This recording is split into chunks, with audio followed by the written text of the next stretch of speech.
नमस्कार साथियों, स्वागत है आपका हमारे YouTube चैनल भौतिक करियर क्लासेस पर। MPPSC मेंस के पेपर 3 की यूनिट 5 का चैप्टर सांख्यिकी, इस पर हमारा आज का वीडियो बेस्ड है। सांख्यिकी के अंतर्गत कई तरह के चैप्टर्स हम लोगों को पढ़ने होंगे जो हमारे MPPSC मेंस के सिलेबस में दिए हैं। आज का विषय हमारा जो रहेगा वो होगा माध्य, या जिसे हम लोग समांतर माध्य के नाम से भी जानते हैं। एक नज़र मारते हैं प्रश्न पर। कुछ इस प्रकार का प्रश्न आपसे परीक्षा में पूछा जा सकता है। जहाँ तक वेटेज की बात है तो देखिए, हर एक यूनिट से 30 मार्क्स के क्वेश्चन पूछे जाएंगे, जिसमें 11 नंबर का एक प्रश्न होगा। अगर हम लोग सिलेबस को ध्यान से देखें तो वहाँ से हम लोग पता लगा सकते हैं कि वो 11 नंबर का प्रश्न सांख्यिकी से आ सकता है, या ये कह सकते हैं कि आने के जो चांसेस हैं वो सबसे ज़्यादा चांस सांख्यिकी के प्रश्न के हैं। प्रश्न पे आप लोगों ने एक नज़र मार ली होगी। प्रश्न सॉल्व करना चालू करें उससे पहले समांतर माध्य होता क्या है उस पर एक नज़र मार लेते हैं, और ये भी देख लेते हैं कि थ्योरी में क्या क्या प्रश्न पूछे जा सकते हैं, क्योंकि 3 नंबर का प्रश्न थ्योरी में आने की संभावना से भी इनकार नहीं किया जा सकता। उसके बाद हम लोग इस प्रश्न को सॉल्व करेंगे। समांतर माध्य होता क्या है, इसकी परिभाषा आपसे पूछी जा सकती है। तो समांतर माध्य किसी भी समष्टि अथवा प्रतिदर्श की केंद्र प्रवृत्ति के लिए सर्वोत्तम माप माना जाता है। आंकड़ों के न्यूनतम एवं अधिकतम मानों के लगभग मध्य में औसत का मान सुनिश्चित रहता है, इसी को समांतर माध्य कहते हैं। आपने जब प्री का पेपर दिया था तो हमारा उसमें एक अध्याय होता है एवरेज या औसत, उसी को यहाँ पर सांख्यिकी वाले विषय में समांतर माध्य कहा जाता है। कुछ चीज़ें बदल जाती हैं, क्या क्या परिवर्तन आते हैं, अभी आगे जब हम लोग मैं आपके सामने क्वेश्चन रखूँगा वहाँ पर इस बात की फिर से चर्चा करूँगा। आगे बढ़ते हैं। समांतर माध्य ज्ञात करने हेतु समाप्त मदों के मूल्यों, इससे अभिप्राय है जहाँ पर हमारे मूल्य समाप्त हो रहे हों, यहाँ हमारी मदें समाप्त हो रही हों। समाप्त मदों के मूल्यों के योग में मदों की संख्या का भाग लगाया जाता है। समांतर माध्य के कुछ गुण और समांतर माध्य के दोष यहाँ पर मेंशन हैं, क्योंकि एग्ज़ाम में थ्योरी में ये प्रश्न पूछा जा सकता है। अगर आपको इसका PDF चाहिए तो हमारे टेलीग्राम चैनल भौतिक स्कूल फॉर सिविल सर्विसेज को ज्वाइन कर लीजिए, जिसकी लिंक आपको डिस्क्रिप्शन में मिल जाएगी।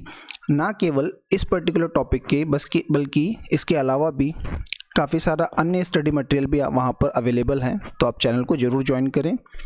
चलिए, प्रश्न को सॉल्व करने से पहले कुछ चीज़ें और बता दूं। जैसा मैंने आपको अभी बताया कि समांतर माध्य एक प्रकार का औसत ही है।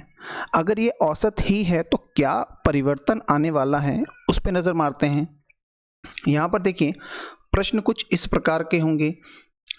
प्राप्तांक, जिसको हम लोगों ने XI से दर्शाया है, विद्यार्थियों की संख्या जिसको हम लोगों ने FI से दर्शाया है ना।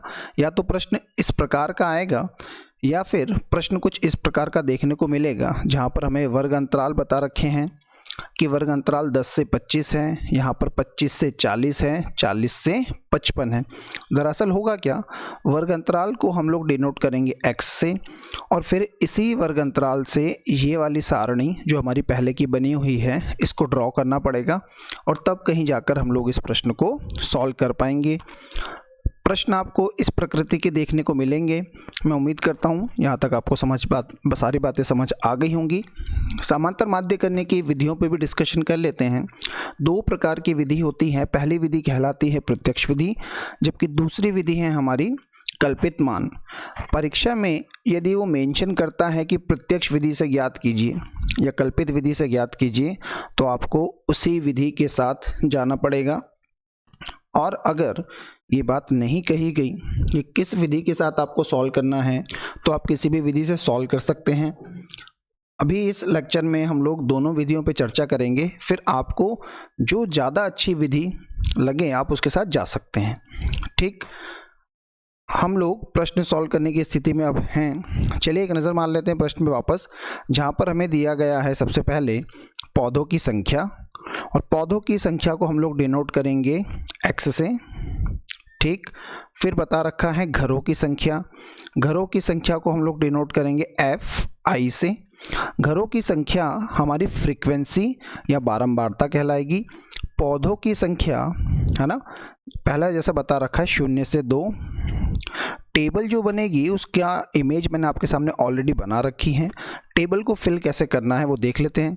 सबसे पहले x यानी कि पौधों की संख्या और उसकी फ्रीक्वेंसी को एज इट इज नोट कर लें। 0 से 2, 2 से 4, 4 से 6, 6 से 8, 8 से 10, 10 से 12 और 12 से 14। ठीक, उसके बाद उसकी फ्रीक्वेंसी दे रखी है 1, 2, 1, 5, 6, 2 और 3। अब ये दर्शाता क्या है? ये हमें ये दर्शाता है कि एक घर ऐसा है जिसमें लगे हुए पौधों की संख्या 0 से 2 है, जबकि 2 घर ऐसे हैं जिसमें लगे हुए पौधों की संख्या 2 से 4 है। हमें यह ज्ञात करना है कि माध्य क्या है, मतलब अगर सभी घरों को मिला लिया जाए तो औसतन कितने पौधे प्रति घर ने लगाए हैं। देखिए, हम लोग अभी यहाँ जो मेथड यूज़ करेंगे वो कहलाती है हमारी प्रत्यक्ष विधि। और माध्य निकालने की प्रत्यक्ष विधि में आपके 4 कॉलम बनते हैं, जिसमें 1, 2 कॉलम का डाटा मैं फीड कर चुका हूँ। थर्ड कॉलम का डाटा फीड करना स्टार्ट करते हैं। इसको डिनोट करेंगे हम लोग xi से, और ये कहलाएगा हमारा वर्ग चिन्ह। अब वर्ग चिन्ह कैसे निकालते हैं? देखिए, वर्ग चिन्ह निकालने के लिए आपको ये जो पहली कक्षा है 0 से 2, इसकी अधिकतम वैल्यू 2 और न्यूनतम वैल्यू 0, इसको आपस में जोड़ेंगे और उसको 2 से डिवाइड करेंगे। अल्टीमेटली हमारे पास 1 आएगा। भाई, वर्ग चिन्ह से अभिप्राय है एक ऐसी संख्या जो इस पूरी कक्षा का प्रतिनिधित्व करें। इसको निकालने का तरीका होता है इनके बीच की वैल्यू निकाल लेना। और बीच की वैल्यू कैसे निकलेगी?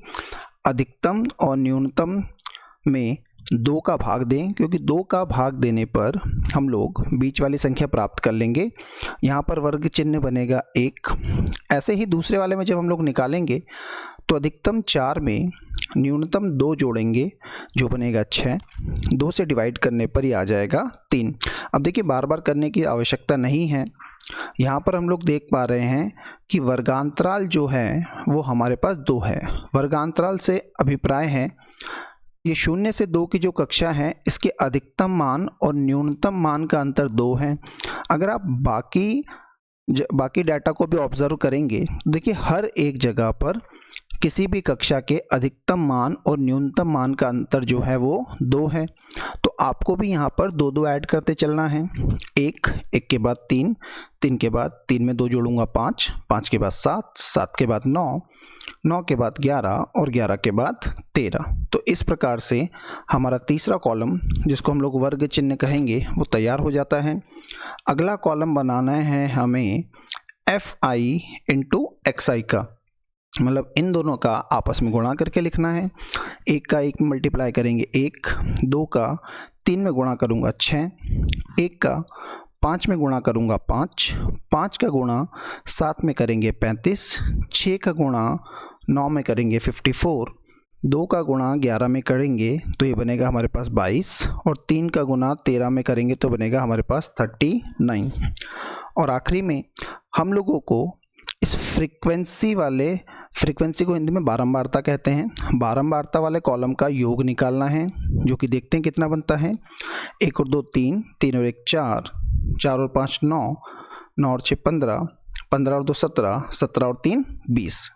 अब इस योग को लिखने का जो तरीका है वो है सबमिशन, मतलब योग समीशन f1। ठीक, जबकि fi xi का आप समीशन निकालेंगे, इसको हम लोग लिखेंगे समीशन fi xi बराबर, जोड़ लेते हैं 1 और 6 7, 7 5 12, 12 5 17, 17 4 21, 21 2 23, 23 और 9 32, हासिल लगेगा 3, 3 और 3 6, 6 5 11, 11 2 13, 13 और 3 16, 162। इस प्रकार से प्रत्यक्ष विधि की आपकी टेबल तैयार हो जाएगी। आगे क्या करना है? देखिए, जो टेबल बननी थी वो मैंने आपको पिछले वाली स्लाइड में बना के बताई थी। यहाँ पर हमारी टेबल कंप्लीट रेडी है। अब हम लोग निकालेंगे हमारा समांतर माध्य। समांतर माध्य को हम लोग डिनोट करते हैं x बार से। तो यहाँ मैंने लिखा x बार, और प्रत्यक्ष विधि में उसको निकालने का तरीका है सिग्मा fi xi, इसको डिवाइड करेंगे हम लोग सिग्मा fi से। अब सिग्मा fi xi की वैल्यू है 162, जबकि सिग्मा fi की वैल्यू बनेगी 20। डिवाइड कर लेते हैं भाई, अभी शून्य को भूल जाते हैं और 162 को 2 से डिवाइड करते हैं। 2 अट्ठे 16, 2 एकम 2, और शून्य की वजह से 1 दशमलव यहाँ लग जाएगा, तो हमारा उत्तर बनेगा 8.12 पौधे। अर्थात अगर सभी घरों के समांतर बाध्य की औसतन लगे पौधों की मैं बात करूं तो प्रति घर 8.1 पौधे लगाए गए हैं। मैं उम्मीद करता हूं प्रत्यक्ष विधि आपको एकदम से क्लियर हो गई होगी। समांतर माध्य की दूसरी विधि जो कि है अप्रत्यक्ष विधि, उसको हम लोग अगले वीडियो में लेकर आएंगे। इसी प्रकार के वीडियोस को पाने के लिए हमारे चैनल को सब्सक्राइब ज़रूर कर लें। पेपर 3 की जो यूनिट 5 है, इसका कंप्लीट कोर्स आप हमारे एप्लीकेशन पर जाकर परचेस कर सकते हैं। एप्लीकेशन की लिंक आपको डिस्क्रिप्शन बॉक्स में मिल जाएगी। Thank you so much.